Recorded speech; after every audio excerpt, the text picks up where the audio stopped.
The World Health Organization has estimated that approximately 1/3 of the world's population is infected with Mycobacterium tuberculosis. This large pool of individuals with latent infection poses a major hurdle for global tuberculosis control efforts. Between 8 and 9 million people develop TB disease, and about 2 million die from TB every year. TB is a medical condition caused by Mycobacterium tuberculosis. That is the bacteria that causes it. Now, how does it spread? TB is airborne. In other words, it spreads in air. So it spreads when one person who has TB coughs or sneezes or laughs, maybe mirthlessly, or uses the same instruments, especially musical instruments. So it can spread from that person to another person who is close, who is in close and prolonged contact.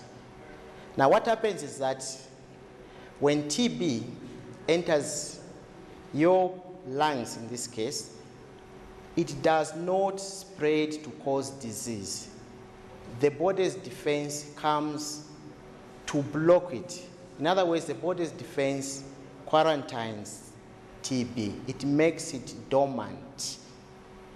Now, since TB is made dormant, we use the word latent. So that's what we call latent TB. Latent TB is in people who have TB in themselves but do not have signs and symptoms of TB. In other words, these people don't have TB disease. So that is what we call latent TB, dormant TB. But that's not the end of it. That TB can spread anytime things go wrong, especially in situations like HIV, where you have depressed immunity or depressed body defense. Contemporary estimates argue that 1/3 of the Earth's population already have a latent form of the TB infection. However, with this latent form of TB, the body's natural defenses contain the germ and it doesn't affect them. Identification of Mycobacterium tuberculosis infected individuals is especially difficult in tropical environments where BCG coverage is high and environmental mycobacteria are commonly encountered. When it comes to tuberculosis identification in your environment, you find that we have a very, very big challenge. And why do we have a very big challenge? We have a big challenge because the prevalence or the amount of TB in our community, within our environment, is very, very high. So what has happened is that a good number of us have been infected by TB. We have the latent TB in us. Now there is a test that we use to identify latent TB. It is called tuberculin skin test. Now what we do is that we inject what we call dead or attenuated dead TB germ, so that the body's immunity is stimulated to act against that. Once the body's immunity is stimulated, you establish a permanent defense against TB. Now this test becomes positive, the TST test becomes positive in a very big number of people, as long as they have been exposed to tuberculosis. So you can't pinpoint who has TB disease or someone who has just been exposed to tuberculosis. So it's very difficult in our environment really to pinpoint that this is TB someone is suffering from. For people suffering from TB, it remains a serious threat, especially for HIV-infected persons. In fact, worldwide, TB is one of the leading causes of death among people infected with HIV. In the words of Mandela, we cannot win the battle against HIV if we cannot fight TB.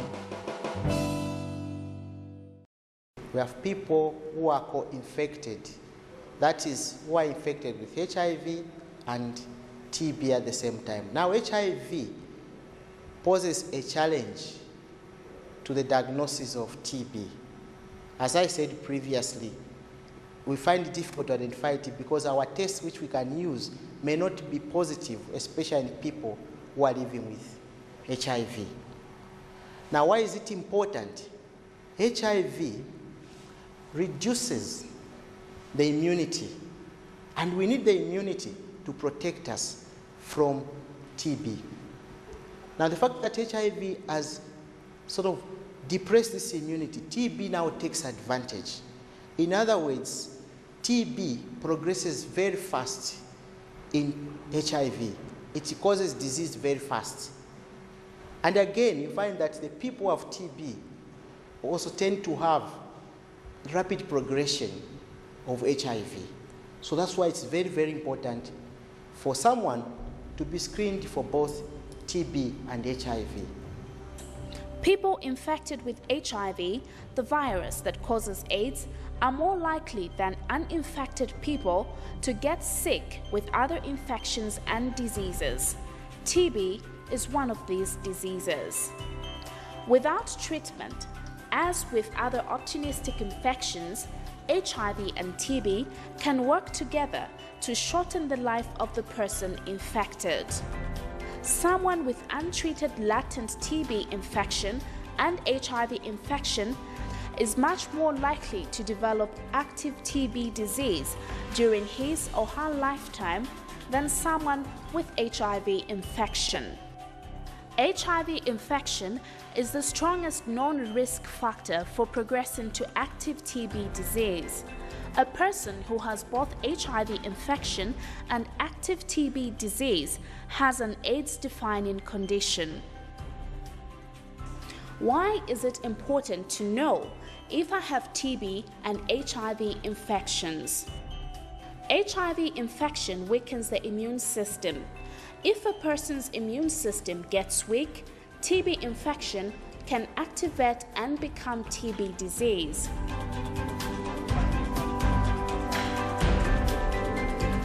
The good news is that HIV-infected persons with active TB disease can be effectively cured of TB. The first step is to ensure that HIV-infected persons get a test for TB infection and any other needed tests. When you look at the treatment of tuberculosis, you find that it is effective in both people who are HIV negative and those who are HIV positive. So the outcome is actually excellent. But what is very, very, very critical is for someone, whether you are HIV positive or negative, to stick to treatment. Follow the instructions that you are given. Take drugs as you are given the right time, and the right amounts, and at, I would say, the right days. So TB is curable. It's equally curable in people who are HIV positive. The second step is to help the people found to have either latent TB infection or active TB disease get proper treatment. Rapid progression from latent TB infection to active TB disease can easily be prevented. Thirdly, people who are found with TB should join DOT. TB is curable in both people living with HIV and AIDS and those without HIV and AIDS. We do make sure that a person who is treated for TB follows our plan, what we call the DOT plan, DOT, or direct observed therapy. That is whereby a person who is on treatment is monitored by somebody.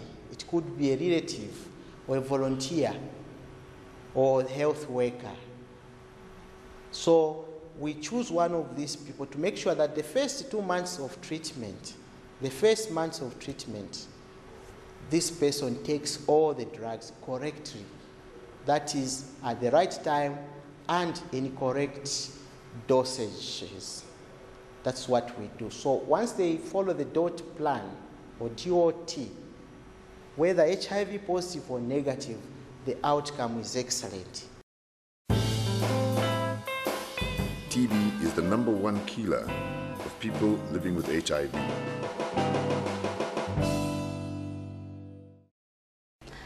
The good news is that TB infection can be prevented from developing into TB disease, and TB disease can be cured.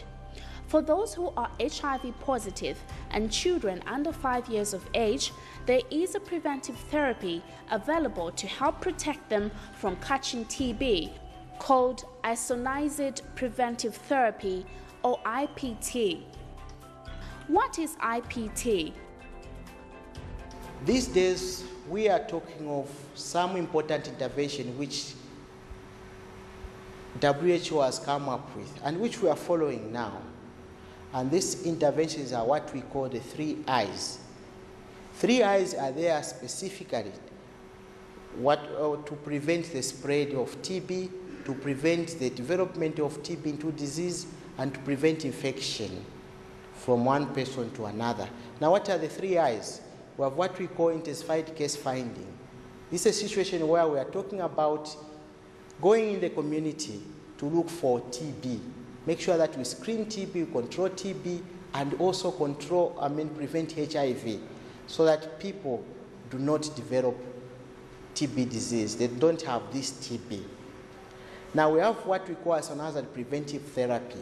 And this is the key one, where if you are talking about latent TB into active TB, as another preventive therapy prevents, as I'm saying, the development of TB, which is already in us, into disease.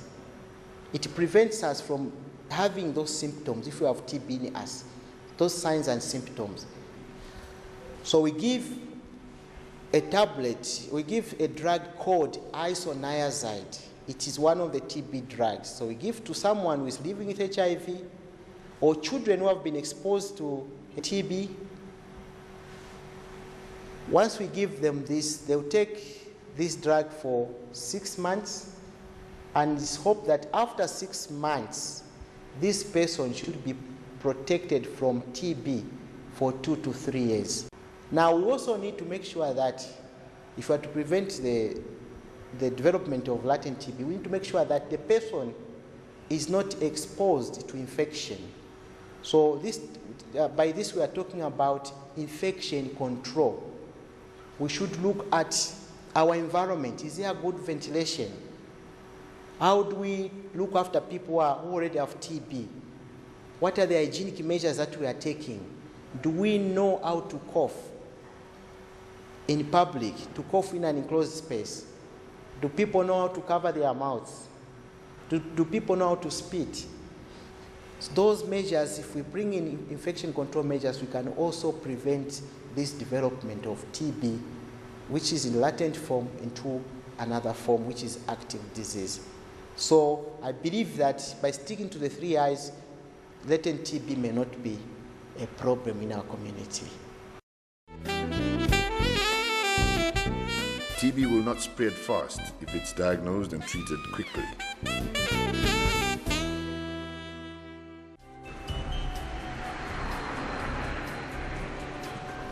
When HIV is diagnosed early, appropriately timed interventions can lead to improved health outcomes, including slower progression and reduced mortality.